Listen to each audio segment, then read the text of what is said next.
Correcting performance has to be one of the most avoided leadership activities. And despite its importance in ensuring employees achieve their goals and master their tasks, many leaders find themselves hesitating to address these mistakes or correct them, right? Correct what's happening. Leaders will actually let employees make the same mistakes over and over again without actually addressing them. And this avoidance really stems from a mix of fear of confrontation, potential repercussions, and the delicate balance of maintaining employee morale. As a result, issues that could be nipped in the bud escalate, contributing to a lack of accountability in the organization. Stay tuned while we reveal why leaders fail to correct performance.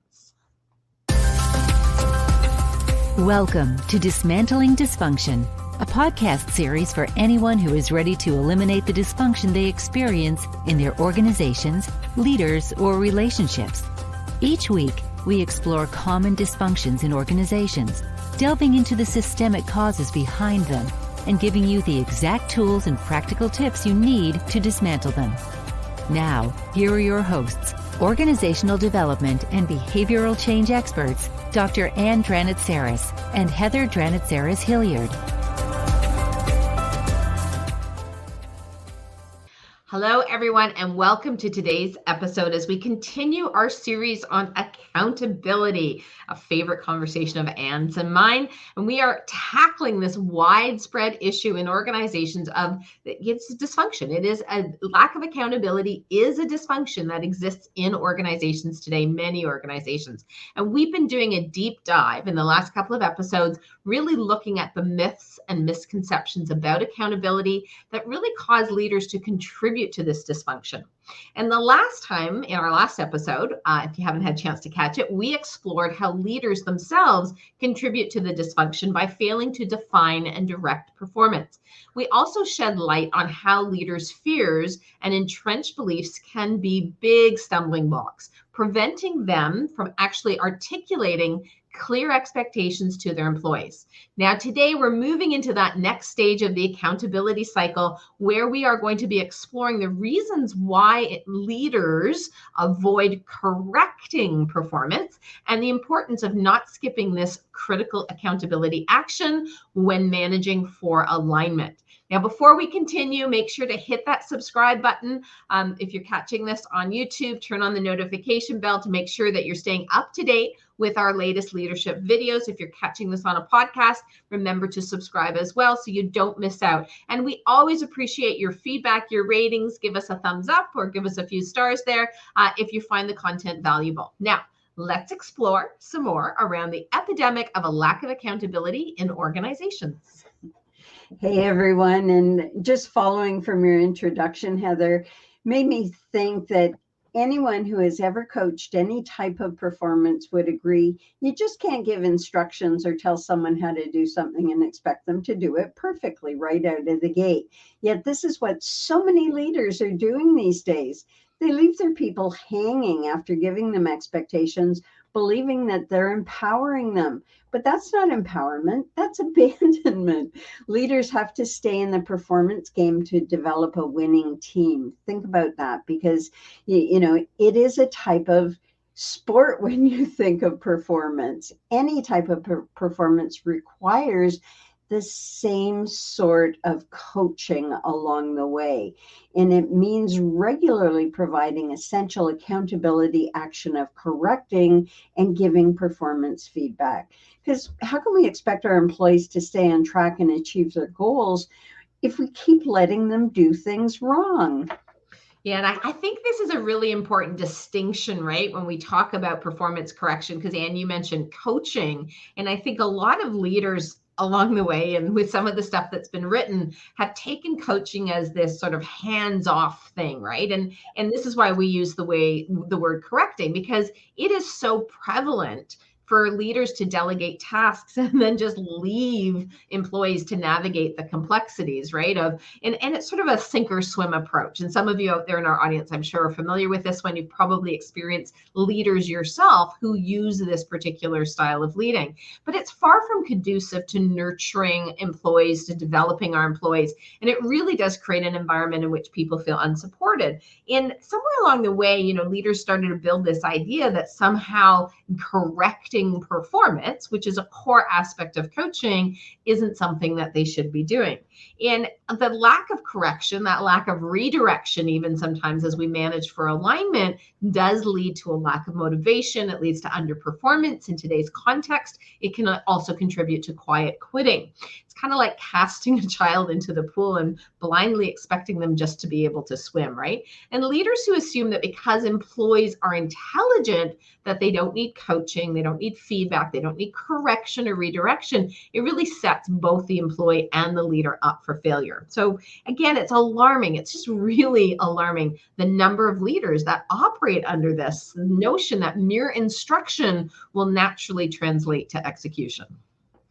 It's really, going back to basics on what we're talking about, where, first of all, we instruct, and then our employees go out and practice. And as they're practicing, we still stay connected to them. We still provide that degree of coaching to make sure that they're set up for success. And I think one of the most common misperceptions leaders have that stop them from correcting performance is they equate correction with confrontation.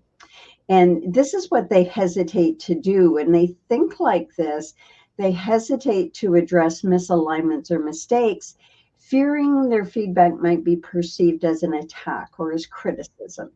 And the root of this misconception lies in the often held belief that correction inherently carries a negative connotation. So somewhere along the way, someone said correcting negatively impacts an employee's self-esteem, so you got to stop doing it.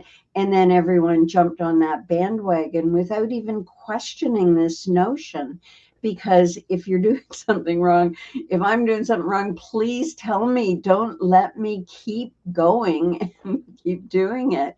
And so as a result, leaders tend to avoid these essential conversations, hoping to maintain a harmonious work environment, actually believing they're preserving the employee's self-esteem and confidence by doing or failing to correct their performance. Yeah, and what a mistake this is. And as you were talking about it, Anne, I still remember one of our clients that was participating in one of our leadership programs, and they had come in and shared the experience where their direct manager had let them go for 3 or 4 months, I believe it was, of doing something incorrectly and never said anything, because they figured the employee would just eventually get there. They didn't want to upset them. They didn't, they thought that was all part of empowerment, all those things that Anne talked about. And this idea that, we're not in the process of having to teach and instruct and show and demonstrate and, sort of repeat that, especially when folks are doing something new, they're on their own learning curve or their own performance development curve. And so it really is, and it's such a mistake that leaders make when they, are mistaking correction or thinking correction equals confrontation, right? Because they're really missing out on that primary opportunity or that critical opportunity to guide their team members effectively. But what also goes on is that it allows these inaccurate practices to become the norm. We have one of our clients where we've been working for the last couple of years to help weed out the results of a lack of correction as new people came into the organization and they all wanted to do things their way as opposed to the way that the organization wanted it done. Now we're having to redo that because none of the leaders wanted to correct them. And again, because they were mixing that up between the correcting and redirecting as confrontation. And when leaders believe that correction is the same as confrontation, they build frustration up over time, because you can imagine, right? You're there and you're watching your employees do it wrong or not the way you want it done and not saying anything. And then when employees keep making the same mistake over and over again, the frustration is directed at the employees. As the leaders are rarely saying, oh, maybe I should step in and correct them. Maybe I shouldn't sit back here and watch them continuing to do it inaccurately. Maybe I should correct them. And again, at this point, they might actually, because of this buildup of frustration in them, they might actually fall prey to confronting the person, because in their mind, this has been repeated, right? And we've got that buildup, name calling, unfavorable comparisons, whatever language they might sort of dump their bucket with, instead of really focusing on the performance and the correction that needs to occur. And so they go into addressing the individual, and then all of that blurs the line between professional feedback and personal criticism. Yeah, and I think you've hit on such an important point, and we talked about this in a previous episode, Heather, where we talked about the importance of leaders developing emotional intelligence, which allows them to go into conversations. Because when you think about the concept of correcting performance, it is pretty straightforward, but it's still a hurdle for leaders because they bring so much anxiety and fear to the act of doing it. And so as a straightforward 4-step transactional process, it sort of goes like, you state what was done, you clarify what was expected, you discuss how to close the gap, and then you schedule a follow-up. And as we like to say, this is what you did, this is what I wanted you to do, here's what to do to get aligned, let's check in next week. It's transactional. Performance correction isn't let's make an appointment and sit down in my office and find out why you made the mistake. It is an easy correction.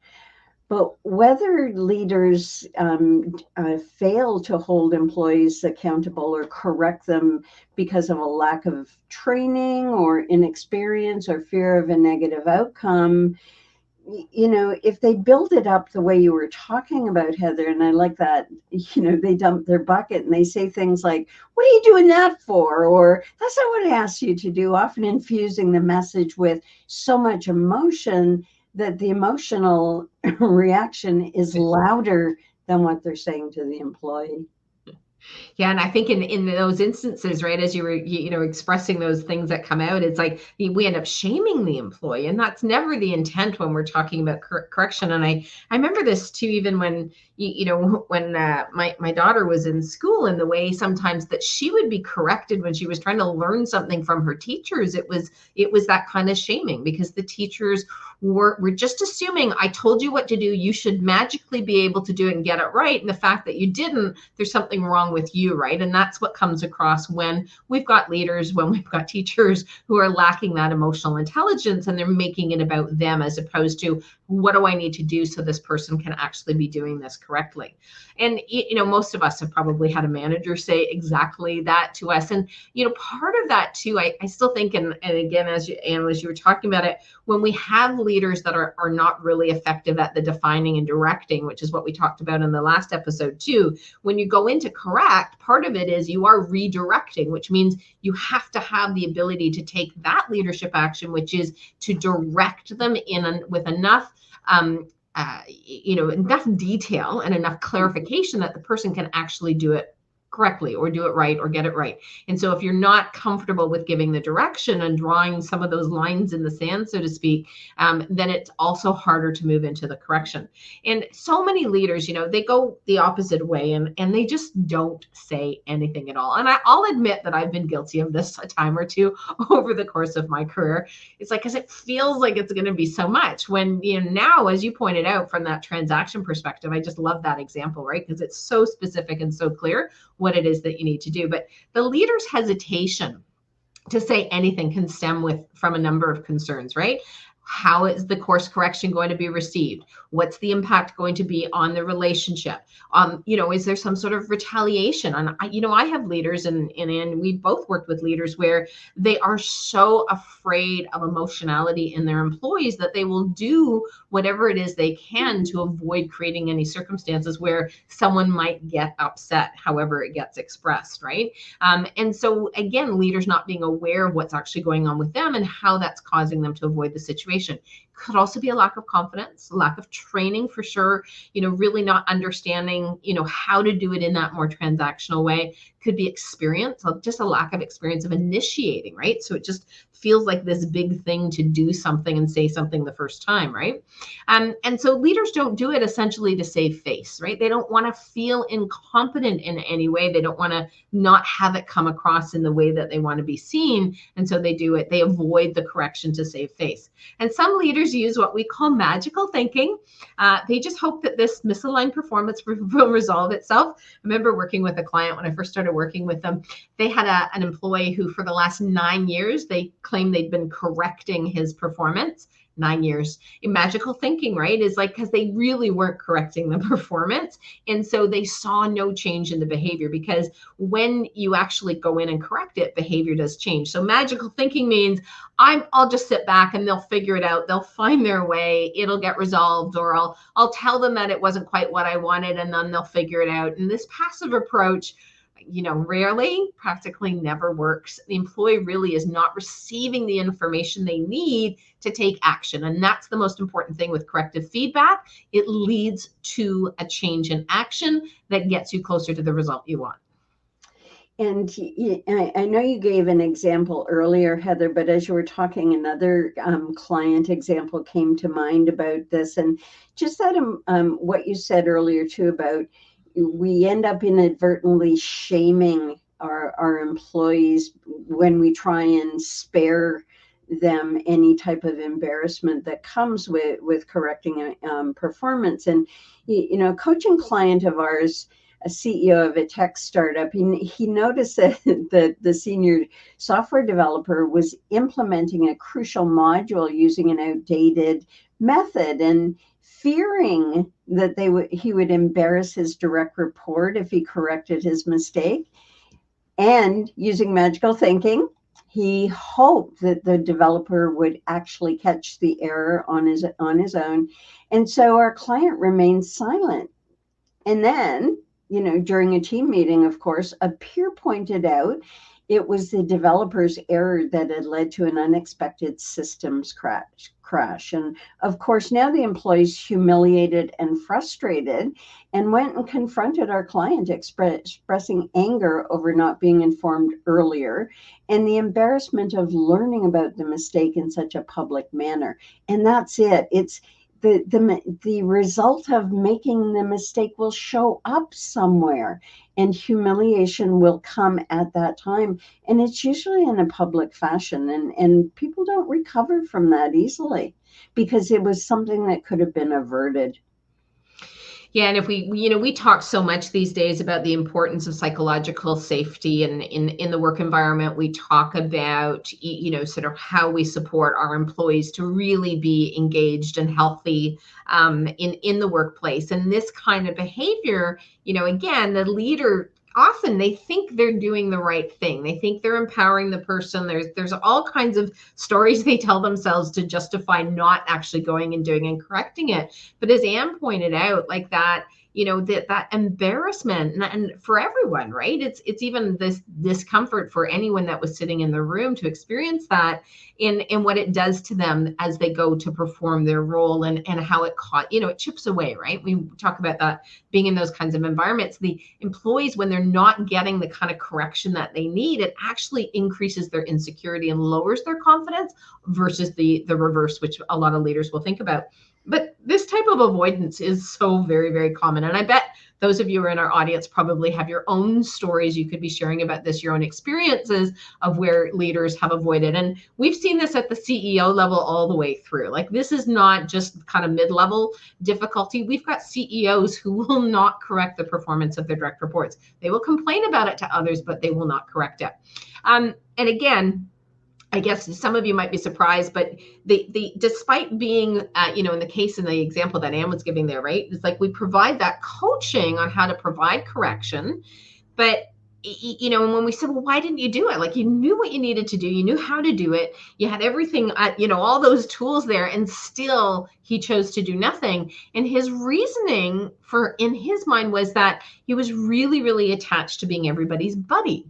And it's like, I don't want to be their boss. I want to be their buddy. I want them to like me. And so he was really resistant to leading the organization in a way that, meant stepping in and correcting. And this just led to a ton of chaos, as you can well imagine, in his business. Not unusual in an entrepreneurial and in a startup, but it gets compounded because the leader is so focused on their relationship and their persona as opposed to what they need to be doing effectively in this case. And, again, we've mentioned here today, in this session, that there's many reasons why leaders don't correct performance. But at the end of the day, all of these reasons why they're doing it just add to that dysfunction of accountability. And it's why it's so absolutely vital for leaders to correct misaligned performance, right? That correction, the realignment, the redirection is really starting to think about that particular action that leaders are not engaging with, right? And it's done as you see it, not, later, but as you see it in that moment. And the result of not doing it is almost always worse than the correction itself, right?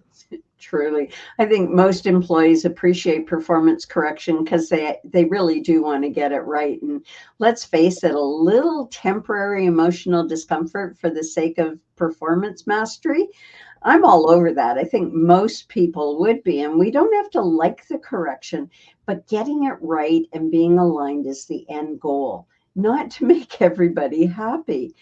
And while course correction and feedback are often mistaken for criticism, the leader really does need to focus on the performance, not on possible emotions that their employees might feel. Because leaders have often talked about how they dread saying something to an employee, and then they say it and the employee goes, oh, thanks. And it was a big nothing. The leader had built it up so much in their mind that they were going to be crushed by a little performance correction. So leaders really do need to strive to be authentic and honest about performance and accountability, not cheerleaders that make everyone feel good.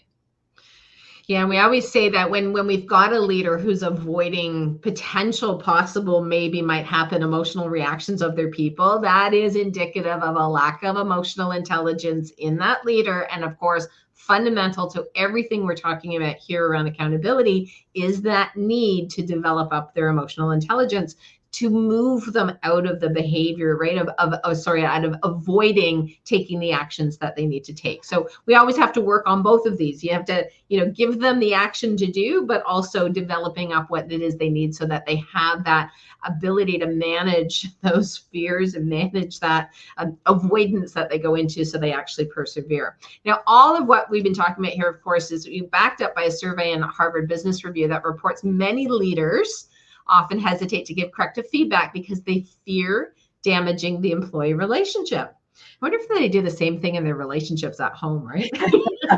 More likely. So I can't say anything. So again, it's this fear that somehow if I correct, we're going to damage the employee relationship. And again, I still think part of that is because, they, in their minds, correcting is confronting. It's this big, hairy thing as opposed to something simple and transactional, right? And while it might seem like a minor oversight in the short term, just not addressing these issues lead to significant challenges and setbacks in the long run. And again, Anne and I have so many clients where we've come in and they've allowed things to go on for years and years and years, and it's cost them. It's cost them in time and money and resources, and oh my, the time that the senior leaders spend complaining because they haven't gone in to do the correct, right? And it impacts both the individual and the organization. So in essence, neglecting correcting performance can be detrimental to fostering a culture of accountability. But again, it's the burden, right? It always feels like they carry this big burden because they just don't go in and say, oh, I need to correct what you're doing. You're not doing it the way I need it done, right? Yes. It's getting past their own resistance, because it can actually be palpable that what we experience and that blocks us from saying something for fear. And leaders really need to honor that in themselves, that they're simply human beings who happen to be leading, and this is what they need to do for the best result for everyone. And on that note, it's time again when we drop our gem for the podcast, when we provide you with some insight you can take away and begin to work with. Today's gem involves getting the training you need, like thinking about what you need as a leader when it comes to communicating performance correction. Developing these skills is vital, and yet most leaders don't think they need training, or if offered training, don't take time to practice the new behaviors. Delivering corrective feedback is one of the most avoided leadership practices, as shown by a 2019 survey by Interact Studio, who found 69% of managers are uncomfortable communicating corrective feedback to their employees. That's astounding. And we've said this so many times, but it bears saying again, leaders can't just show up and lead. They need to focus on their own development and the competencies and actions they need to really foster accountability and really see accountability as a process and develop those necessary skills and action to lead their people to peak performance. I'm sort of a little bit shocked by that statistic of 69%, right? I mean, that's a lot. And I think about it, and even those that because they're not confident or comfortable with it, sometimes when they do it, when they really feel like they have to do it, it does not come out well. I mean, we talked a little bit about it, but I've talked to clients where they say, well, my boss gave me this feedback and I don't know what to do with it. And I said, because that's not feedback. That's not corrective feedback. That's not actionable. I said, I wouldn't know what to do with it. I said, I don't even know what they're trying to communicate to you in that corrective feedback. So it's not helpful in that situation, right? And so these are skills to be learned so that you know how to do the actions and do the actions right, but also to do the development behind it, right? As Anne pointed out. All right, well, that's a wrap for this episode of Dismantling Dysfunction. As always, we're your hosts. We're so happy to have had you here in our audience, whether you're catching us live or on the replay. Thanks so much for listening, and we can't wait to have you back in our audience again for our next episode, where we are going to explore another important action required for accountability. We're going to talk about the accountability action of confronting performance when the transactional correction process does not work. And if you're feeling challenged by accountability gaps in your organization and want to know more about what you can do about it, register for our free webinar. Let me say that again. Why leaders avoid fostering accountability. There's great content with a really specific roadmap. So we talk about the 5 key mistakes leaders make when it comes to creating a culture of accountability. And we give you the exact blueprint that you can implement to foster accountability in your organization. So make sure you check out, if you're watching this on the video, check out the link on your screen to sign up. If you're catching it on the podcast, the link is there in the show notes for you. And thank you again for investing your valuable time in listening and gaining insights into all of the accountabilities and actions leaders need to master and set the stage for alignment in accountability in their organization. And don't forget, you can catch all of our LinkedIn Live videos and podcasts on our YouTube channel, Dranitsaris-Hilliard. Remember to subscribe to our channel and turn on notifications so you're updated whenever we release a new video. And if you found this information valuable, please give this video a thumbs up and share it with other leaders who you feel can benefit from it. See you in the next video.